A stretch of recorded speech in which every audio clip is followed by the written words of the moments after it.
Summary of a Visit from the Goon Squad by Jennifer Egan.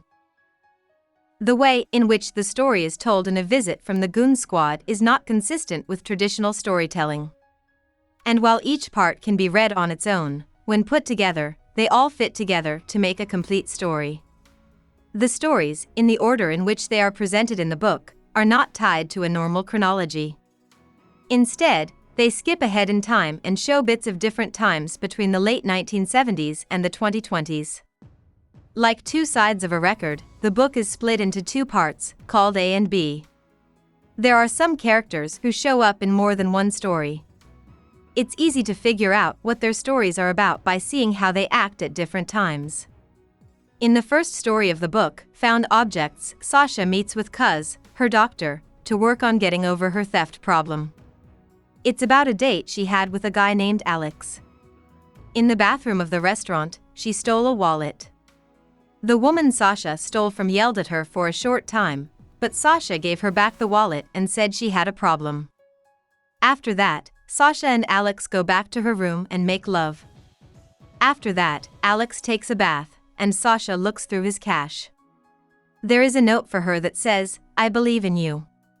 Before he comes back, she takes the paper and puts the wallet back. It's called The Gold Cure. This presents Benny Salazar, a record executive in his mid-40s who is divorced and has problems with anxiety and not being able to have sexual relations. He fixes his sexual problems by putting gold flakes in his coffee. Chris and Benny, his son, meet Sasha, who works for him now as a secretary, at the house of one of the bands on his record label. There aren't any records for sale, but when the band plays some new music for Benny, it gets him excited sexually. But all of a sudden, he loses his arousal as a rush of embarrassing memories hits him. He leaves the house. After that, Benny takes Christopher to his mom's house and then drives Sasha home. Benny drops Sasha off at her building and tries to tell her that he likes her. He is stopped by her, "We need each other." After that, she goes home. This story, Ask Me If I Care, starts in 1979 and jumps ahead in time. The story is told by Rhea, a punk rocker who isn't sure of herself and has green hair. That her freckles make her look unattractive and not punk enough makes Rhea feel bad. Lou is an older, powerful record producer who starts sleeping with Rhea's friend Jocelyn. She talks Lou into going to see the Flaming Dildos, the band that Benny Salazar and Scotty Houseman play with. Jocelyn has oral sex with Lou at the show while the band plays. Rhea doesn't like how she feels like she's a part of Lou's sexual act while his arm is around her. The group goes to Lou's house after the show. On the patio, Rhea and Lou talk, and Rhea tells Lou off for sleeping with Jocelyn, who is too young to be with him. Lou finds it funny that she is so angry and tells her not to change. After 2 weeks, Jocelyn and Lou run away.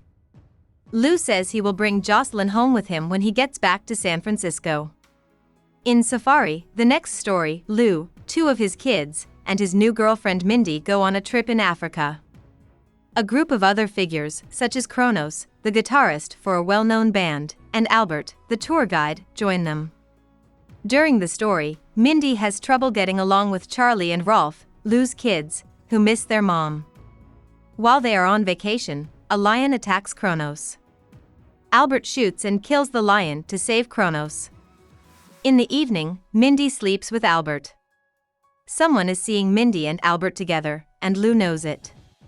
He tells Rolf that all women are cunts. Rolf doesn't like how his father reacted, but Lou, who is very competitive, wants to beat Mindy now. Later that night, Rolf and Charlie dance together in the hotel restaurant. It was the first time on the trip that they felt like they had something in common. At this point, the story jumps ahead and shows what will happen in the future. Lou and Mindy are going to get married and have 2 kids together. She will work as a travel agent after they get a divorce while she raises their kids. Later, she will go back to school to finish her PhD. Charlie will join a group in Mexico later on. Rolf will stop talking to his father and then kill himself when he is 28 years old. The story jumps ahead 25 years to the next one, you, plural. Jocelyn tells the story, and she and Rhea go back to Lou's house after he has become sick. Since the Ask Me If I Care story, Jocelyn has been to and from drug rehab several times. There are kids and a wedding for Rhea. They find Lou alone and in bed. Joey and Rhea push Lou's bed outside and stand by the pool after catching up for a while. Jocelyn remembers how much she loved Lou's son Rolf, who was her age.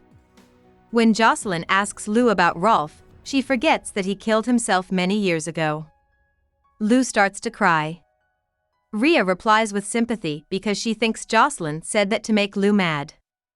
Because she is so mad, Jocelyn wants to push Lou's bed into the water.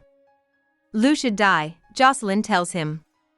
Joey and Rhea are then told to stand on either side of Lou and hold his hand.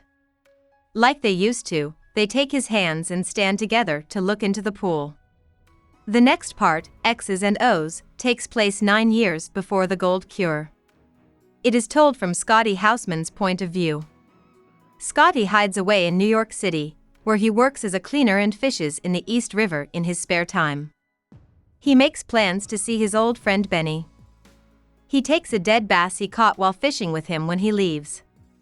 Benny's office is so fancy that Scotty is shocked. He thinks about how his life has changed since Benny's. Before Scotty talks to Benny, he knows that they are no longer friends. Benny asks Scotty about Alice, his ex-wife, who shows up in the story Ask Me If I Care. Becky liked Alice, but she picked Scotty instead. Scotty knows that this is a scary place for Benny. Benny gives Scotty a business card and tells him to call him if he ever wants to show him some new music. He walks away from the dead fish. 2 young people, one of whom plays music, get the card from Scotty the next day. The first story in Part B is called A to B, and it's about Benny's ex-wife Stephanie before they split up. The family moves to Crandale, a rich neighborhood outside of New York City. They try to fit in, but Benny is picked on because he is Hispanic, and Stephanie feels like she doesn't belong because she has tattoos. Stephanie and a woman named Kathy start to play tennis together. Stephanie goes to the city one day to meet Bosco, the singer for whom she does PR work. A brother named Jules, who was just let out of jail, offers to go with her. Stephanie is afraid that Benny is cheating on her again after Jules says that Stephanie and Benny look tense. Stephanie finds Bosco at home and he tells her that he wants to go on a killing tour. Bosco used to play guitar for the band The Conduits. He is now overweight and drunk, and he is dying of cancer. He wants to die on stage and make a big exit. Jules wants to write a book about the suicide tour, but Stephanie thinks it's a crazy idea. When Benny gets home that night, Stephanie finds a gold bobby pin on the floor while he is taking a shower. She knows it belongs to Kathy, with whom Benny is having an affair. Stephanie goes downstairs by herself and out to the yard. When her quiet neighbor Noreen whispers to her from behind the fence, she surprises her. They talk for a short time before Stephanie goes back inside. Selling the General, the next story in the book, is about Dolly Peel. Dolly, who used to be known as La Doll, was a famous public relations expert. But she lost her reputation when a light show at one of her parties went wrong and burned the famous people who were there. She starts working to protect the image of a military ruler known as the General. She hires Kitty Jackson, an actress whose image is on the decline, and the two of them go to meet the General so Kitty can be in a picture with the dictator. Dolly also brings her daughter Lulu to try to make things right between her and the man. Dolly takes a picture of Kitty's conversation with the General when they meet him, but things go badly when Kitty starts to ask the General about the killings. The General's guards take Kitty away and lock her up. Dolly and Lulu leave right away. After a few months, the General's country has become a democracy. Kitty gets out of jail and starts making a new movie. Dolly and Lulu leave the city, and Dolly opens a sandwich shop that does well. 40-minute lunch, Kitty Jackson opens up about love, fame, and Nixon, is the title of a magazine piece that appears in the book written by Stephanie's brother Jules Jones. The piece was written before Jules got out of prison, and its style, which includes rants and footnotes, shows that he was losing it.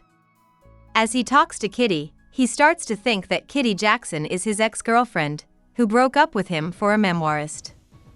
Jules knows that his time with Kitty is almost up, so he talks her into going for a walk with him in Central Park. She is pushed down and raped by Jules once they get to the park. He gets hit in the leg with a Swiss Army knife and pepper spray by Kitty. Jules is later found guilty of trying to rape someone and sent to jail. Kitty writes him a letter to say she's sorry for any part she played in his mental breakdown. The media goes crazy over her letter, and Kitty is seen as the Marilyn Monroe of her time. With Sasha, the next story, Out of Body, is told from Rob's point of view. This story takes place while Sasha is still in college at NYU, before she starts working for Benny Salazar. Rob tried to kill himself not long ago, and his friends, including Sasha, are worried about him. Rob met Sasha when she asked him to be her fake boyfriend. Sasha thinks that her dad has spies watching her, so she wants to act like she's seeing a nice boy.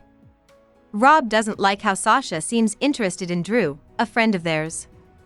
Rob, Sasha, and Drew go to a Conduits show. While the band plays, Rob starts to daydream about Drew. He thinks that seeing Drew naked would make him feel better. Sasha goes to a party with Benny Salazar, whom she just met, after the show. Rob and Drew go to the East River together in the end. Rob tells Drew that Sasha slept with someone in Naples. He feels bad right away about abandoning her. Drew picks the river to swim in. Rob goes into the cold water with Drew, but he gets stuck in a current and drowns. The next story is called Goodbye, My Love, and it is told from Ted Hollander, Sasha's uncle. Ted was flown to Naples by Sasha's uncle to look for her. However, Ted, who is an art lover, uses the trip to get away from his wife and kids and see some famous art. As he walks around the city and looks at art, he thinks of Sasha as a child and how beautiful and magical she was. He doesn't know what to say when he runs into Sasha by chance on the street. They agree to meet for dinner later that night. Ted tells Sasha about his family and job while they eat. Ted is sad and finds it hard to connect with his family and wife. Ted tells Sasha lies when he says he's not there for her. After that, they go to a club, where Sasha talks Ted into dancing with her. Ted finds out that Sasha stole his wallet after she leaves on the dance floor. Ted finds out where Sasha lives the next day and waits outside her door until she gives him her wallet and lets him in. Ted thinks about how alone she is in this strange country as they watch the sun go down. The story then jumps ahead in time to show that Sasha will have children someday. Ted will go see her, and the two of them will talk about their time in Naples. This story, called Great Rock and Roll Pauses, is told through a PowerPoint show that Sasha's daughter Allison made. Sometime in the 2020s, Sasha got married to Drew and began having children. Allison uses the slides to talk about what's going on with the family right now. Allison's brother Lincoln, who is autistic, likes the breaks in Great Rock and Roll songs. As a doctor who is rarely home, he finds it hard to connect with his dad. Drew comes home from work one night in a bad mood. Lincoln makes Drew mad, and Drew yells at him. Sasha stands up for Lincoln, but Lincoln hides in his room. Allison walks in the desert with her dad. Drew is honest about the fact that he has trouble connecting with his son. Allison asks Drew to help him find a link by making graphs of the rock and roll stops. When they get back to the house, Allison is very worried because she thinks she has gone into the future and their house might already be gone.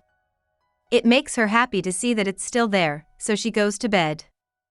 At the end of the chapter, there are slides with graphs that Lincoln and Drew made. In the last chapter, Pure Language, the book comes full circle by going back to Alex, who was Sasha's date in the first story. At some point in the 2020s, Alex got a job with Benny as a social networking marketer. His job is to promote a performance by Scotty Hausman, who has come back as a singer who plays music for toddlers. Alex doesn't want to tell his wife Rebecca about his new job because the marketing he does has a bad reputation. Alex works with Lulu, who is Dolly's daughter and was in Selling the General. The music hall is full on the day of the event, which makes Alex proud. Scotty has a panic attack before the show and doesn't want to play. Lulu finally gets Scotty to agree to go on stage. Scotty plays songs for kids on stage, but then he moves on to songs that are more personal. Everyone is amazed, and the show goes down in history. After the show, Alex and Benny walk past the building where Sasha used to live on their way home. There is no answer when they ring the doorbell. A woman comes up to them just as they are leaving. At first, they think it's Sasha, but it's actually someone else. About the author. Jennifer Egan was born in Chicago to Donald and Kay Egan. After her parents split up, she went to San Francisco with her mother and spent her childhood there. She went to the University of Pennsylvania to study English writing. Egan went to St. John's College in Cambridge, England, for 2 years after high school. She went around Europe during this time, which gave her ideas for some of her first books. She went to New York City after her trip to Europe and did a few different jobs before her stories were published. Invisible Circus, her first book, came out in 1995. Before A Visit from the Goon Squad, which won the Pulitzer Prize in 2011, she wrote 2 other books and a collection of short stories. She lives in New York City with her husband. Hope we summarized it fully and you liked it. Please hit the like button and subscribe to our channel so that we are motivated to create more videos.